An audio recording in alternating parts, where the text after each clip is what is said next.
please introduce yourself? And do I have to say that again? I'm sorry. Oh, okay.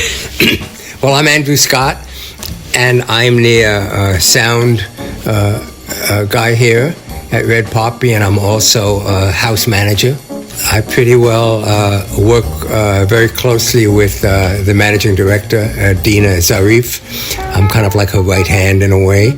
I'm also a big connection to the local community because this is my community here.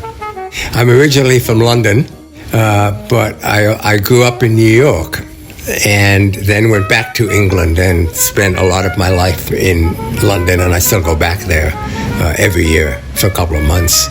I'm a musician myself, if you can call a drummer, percussionist a musician. There are a lot of jokes about that.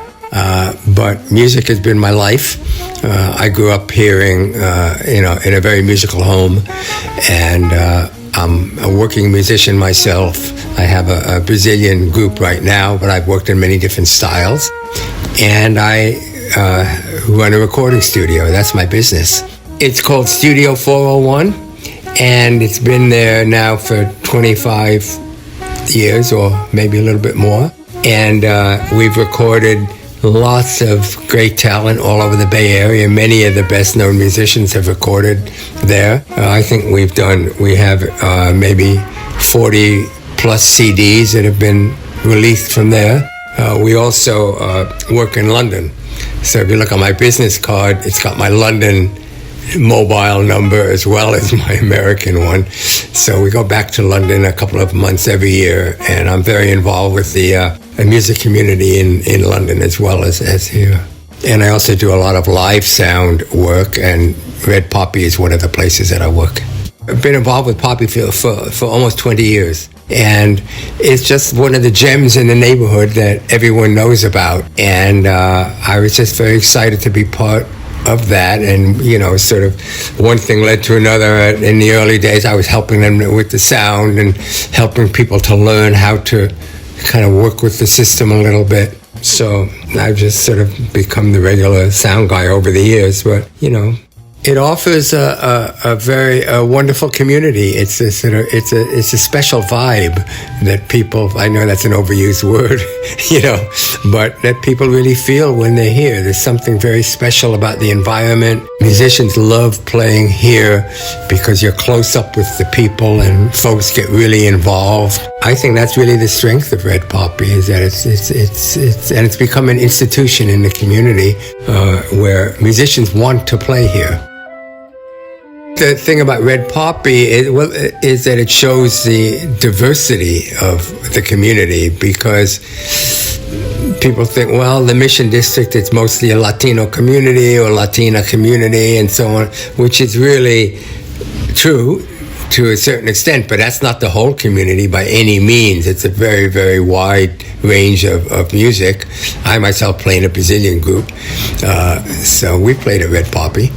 I started, I was really a drum set player for many years, playing jazz and all of that sort of stuff.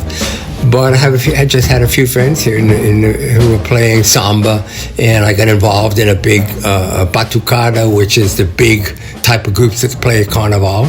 And so I played in a couple of those groups here in the Bay Area, and then I've been to Brazil quite a few times now, and just got very involved with that music. And then London is a hotbed of Brazilian music, so every time I go there, I get really involved. I have some good friends there in the Brazilian community, so it's just one of those things, you kind of fall into it, I think Red Poppy brings something different. I mean, I think this is probably the only place where you can hear a lot of Middle Eastern music, a lot of music that you might not hear elsewhere. You hear it here at Red Poppy, and to me that gives it a niche in a way. I mean, I'm just very happy to be part of the family here, I don't know how else to say that. It's important in your own community to give back, and I think that in all of the madness in the world right now that's going on, I think that the arts can be a real healing aspect of that.